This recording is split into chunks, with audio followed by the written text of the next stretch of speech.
วัสดีค่ะทุกคนวันนี้นะคะตาก็จะมารีวิวนิยายวายเรื่องป้ายบอกแค่เพื่อนของนักเขียนปันไม้เรื่องนี้เป็นนิยายเรื่องแรกของนักเขียนคนนี้ที่ตักได้มีโอกาสติดตามอ่านนะคะก็คือจะบอกว่าเฮ้ยงานเขียนดีมากนะคะอ่านแบบเพลินๆเรื่องนี้ NC ก็แบบจุกๆใครชอบอ่าน NC นะคะก็คือไม่ควรพลาดยังไงนะคะใครสนใจก็สามารถติดตามฟังเรื่องคร่าวๆดังนี้นายเอกของเรานะคะชื่อว่าพีมคือมีความสัมพันธ์ friend with benefit กับพระเอกของเรานะคะโดยพระเอกของเราเนี่ยชื่อว่าไปป์จริงๆแล้วก็คือพีมเนี่ยแอบชอบไปป์นะคะแต่ไม่กล้าบอกความรู้สึกของตัวเองแต่แล้ววันหนึ่งนะคะ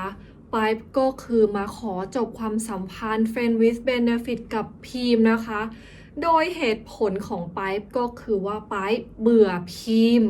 หลังจากวันนั้นนะคะพิมพ์ก็คือแบบเป๋ไปเลยตัดกลับมาเมื่อ8 เดือนก่อนนะคะคนทั้งคู่เนี่ยเจอกันนะคะในงานเลี้ยงรุ่นในวันนั้นนะคะพอไปป์ได้เห็นหน้าพิมพ์นะคะไปป์ก็คือแบบตรงเข้าไปหาพิมพ์เลยเพราะว่าพิมพ์ก็คือดูฮอตดูแบบเซ็กซี่สุดๆคือในสายตาของไปป์นะคะพิมพ์ก็คือเปลี่ยนไปมาก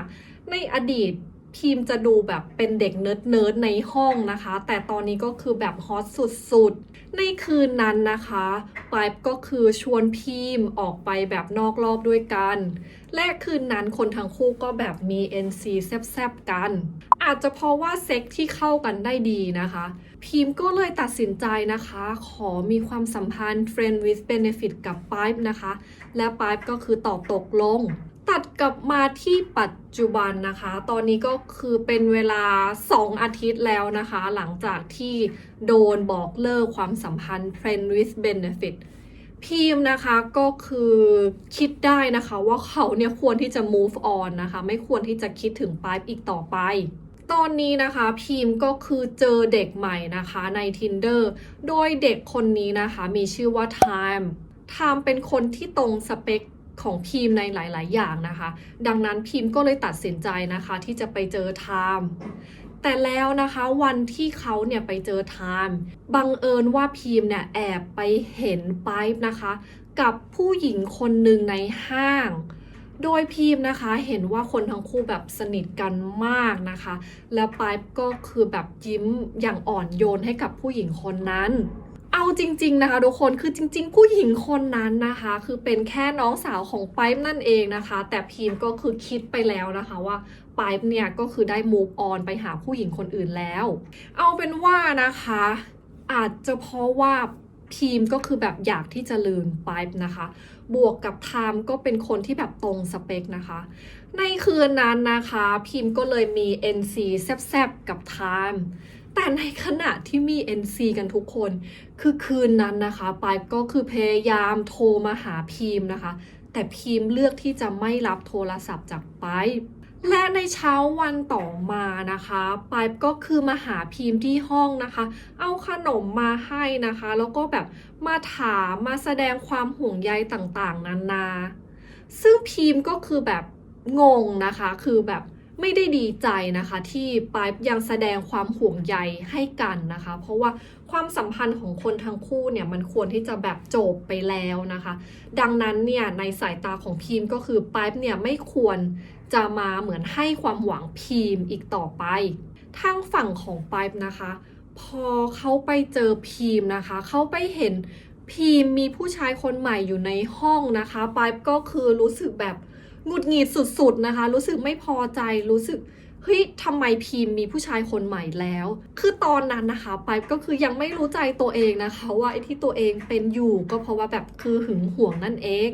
ไปคือก็ยังพยายามจะเข้าหาพิมพ์นะคะคืนนึงเนี่ยไปก็คือแกล้งทำเป็นเมานะคะแล้วก็คือขอค้างคืนบ้านพิมพ์เนาะซึ่งพิมพ์ก็คือพยายามปฏิเสธนะคะแต่ไปเนี่ยมันก็คือตีมึนนะคะจนสุดท้ายพิมพ์ก็แบบ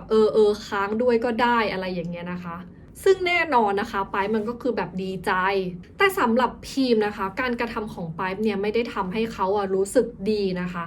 พิมพ์รู้สึกว่าไปกำลังเอาตัวเองเป็นที่ตั้งนะคือตอนอยากจะไปนะคะก็คือบอกเลิกจบความสัมพันธ์บอกว่าเบื่อแต่ตอนที่อยากจะกลับมานะคะก็คือมาทำแบบทำดีด้วย โดยที่ไม่ได้แคร์เลยว่าพิมพ์เนี่ยจะรู้สึกยังไงพิมพ์รู้สึกว่าเขาต้องเคลียร์ความสัมพันธ์กับไปป์นะคะพิมพ์เลยตัดสินใจนะคะถามไปป์ไปตรงๆเลยว่าไปป์เนี่ยชอบเขาหรือเปล่านะคะแต่สิ่งที่ไปป์ตอบกลับมานะทุกคนคือไปป์มันบอกว่ามันไม่รู้นะคะมันไม่รู้ว่ามันชอบพิมพ์หรือเปล่าเพราะความรู้สึกที่ไม่ชัดเจนนะคะบวกกับพฤติกรรมที่เหมือนจะเอาแต่ใจตัวเองนะคะพิมพ์ก็รู้สึกว่าสุดทนจริงๆนะคะกับผู้ชายคนนี้นะคะพิมพ์เลยสุดท้ายเนี่ยขอร้องนะคะให้ไปป์แบบเลิกยุ่งกับเขาโดยเด็ดขาดไปป์ก็คือแบบช็อกไปนะคะไปป์ไม่เคยคิดเลยว่าพิมพ์นะคะจะตัดสินใจแบบนี้การถูกบอกเลิกไม่ให้เกี่ยวข้องกันอีกนะคะทำให้ไปป์แบบเสียใจมากคือเสียใจมากนะคะจนน้ำตาแบบมันไหลออกมาเองเลยหลังจากวันนั้นนะคะไปป์ก็คือรู้สึกเจ็บหนักนะคะแล้วก็คือแบบค่อยๆมารู้ความรู้สึกตัวเองนะคะว่าเขาก็คือแบบหลงรักพิมพ์ไปแล้วแต่มารู้ตัวนะคะในวันที่สายเกินไปแต่ยังไงก็ตามนะคะไปป์ก็คือรู้สึกว่าเขาไม่อยากปล่อยพิมพ์ไปนะคะไปป์เนี่ยก็เลยตั้งใจว่าเขาจะปรับปรุงตัวเองให้เป็นคนที่ดีขึ้นนะคะแล้วก็จะพยายามเข้าหาพิมพ์อีกครั้งวันหนึ่งนะคะเนี่ยไปป์ก็บังเอิญไปได้ยินเรื่องราวของไทม์นะคะคนที่พิมพ์เนี่ยกำลังคุยด้วยอยู่ไปป์เนี่ยไปบังเอิญได้ยินว่าจริงๆแล้วไทม์เนี่ยก็ไม่ได้เป็นคนดีอะไรนะคะและไทม์ก็ไม่ได้คิดจริงจังกับพิมพ์ด้วยหลังจากได้ฟังนะคะพระเอกของเรามันก็คิดนะคะหาวิธีว่าเฮ้ยจะทำยังไงดีนะคะที่จะแบบเหมือนเปิดเผยท่าแท้ของไทม์นะคะให้พิมพ์เห็นคืนวันหนึ่งนะคะซึ่งเป็นวันที่คนทั้ง3คนนะคะก็คือแบบไปร้านเหล้าร้านเดียวกันในคืนนั้นนะคะไปมันก็คือแบบแอบไปเหยียบเท้าไทม์นะคะแล้วก็แบบสร้างความไม่พอใจให้กับไทม์หลังจากนั้นนะคะคนทั้งคู่ก็แบบเริ่มมีปากมีเสียงกันจนสุดท้ายนะคะไทม์ก็คือแบบเข้าไปต่อยไปคือเอาจริงๆแล้วก็คือว่าไปนะคะคือมันอยากให้ไทม์มาต่อยมันนะคะเพราะว่ามันต้องการเรียกร้องนะคะคะแนนความสงสารจากนายเอกแล้วก็เหมือนว่าแผนมันจะสำเร็จด้วยนะคะเพราะว่าพีมก็คือรู้สึกตกใจมากนะคะที่เห็นว่าปายแบบถูกต่อยพีมก็คือแบบรีบเข้าไปช่วยปายเลยนะคะแถมยังเสนออีกนะคะว่าให้ปายแบบไปนอนกับเขาที่คอนโดนะคะคืนนี้เพื่อที่เขาจะได้แบบดูแลทำแผลให้กับปายเช้าวันต่อมานะคะปายก็เลยถือโอกาสนะคะขอโทษพีมนะคะขอโทษที่เคยบอกว่าเบื่อพีมนะคะและใช้ข้ออ้างว่าเบื่อกันนะคะเพื่อที่จะจบความสัมพันธ์ friend with benefit ในตอนนั้นที่พูดไปนะคะปายก็สารภาพว่าคือเขายังไม่รู้ใจตัวเองแต่สิ่งที่เขารู้สึกได้ก็คือว่าเขารู้สึกว่าพีมมีอิทธิพลต่อเขามากๆนะคะวันๆเนี่ยปายเหมือนทำอะไรไม่ได้เลยนะคะแบบเอาแต่คิดถึงพีมและความรู้สึกแบบนั้นนะคะทำให้ปายแบบไม่พอใจนะคะแล้วก็เลยขอเลิกความสัมพันธ์ friend with benefit กับพีมแต่หลังจากที่ห่างกันนะคะปายก็คือเพิ่งจะมารู้ใจตัวเองว่าจริงๆแล้วเนี่ยเขาก็คือรักพีมแต่พออยากที่จะกลับมานะคะก็เห็นพีมแบบ move on ไปแล้วนะคะมีผู้ชายคนใหม่และปายก็คือรู้สึกหงุดหงิดมากๆพอพิมพ์ได้ฟังเรื่องราวทั้งหมดนะคะพิมพ์ก็คือรู้สึกดีนะคะที่ครั้งหนึ่งคนทั้งคู่เคยมีใจตรงกันนะคะพิมพ์ก็คือสารภาพบอกไปนะคะว่าคือตอนนั้นเขาก็คือชอบไปเหมือนกันทีนี้นะคะไปก็เลยขอโอกาสนะคะให้คนทั้งคู่ได้คบกันแต่พิมพ์นะคะแบบตอบปฏิเสธไปนะโดยพิมพ์ก็คือบอกว่าเขาไม่แน่ใจแล้วว่าตอนนี้เขายังชอบไปอยู่หรือเปล่าพอไปได้ฟังก็คือแบบหงอยไปเลยทุกคนแต่เนื่องจากไปก็คือทำอะไรไม่ได้ใช่ปะนอกจากที่จะต้องแบบพิสูจน์ตัวเองใช่ปะ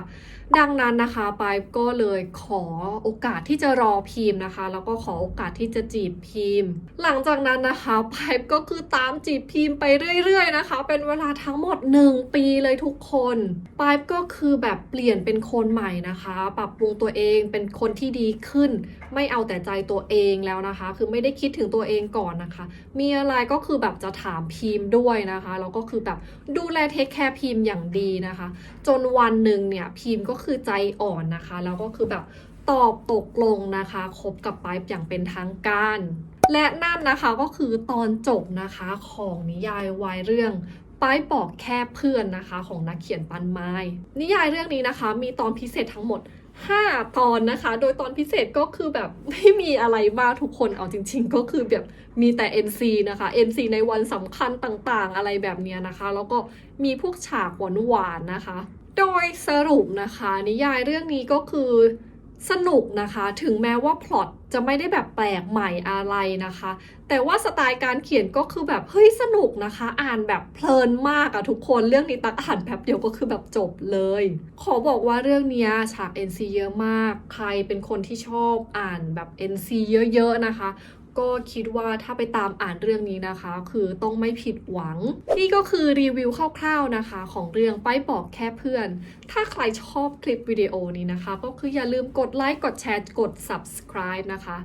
วันนี้ก็เอาไว้เท่านี้ก่อนนะคะแล้วพบกันใหม่ในคลิปวิดีโอหน้าค่ะบ๊ายบาย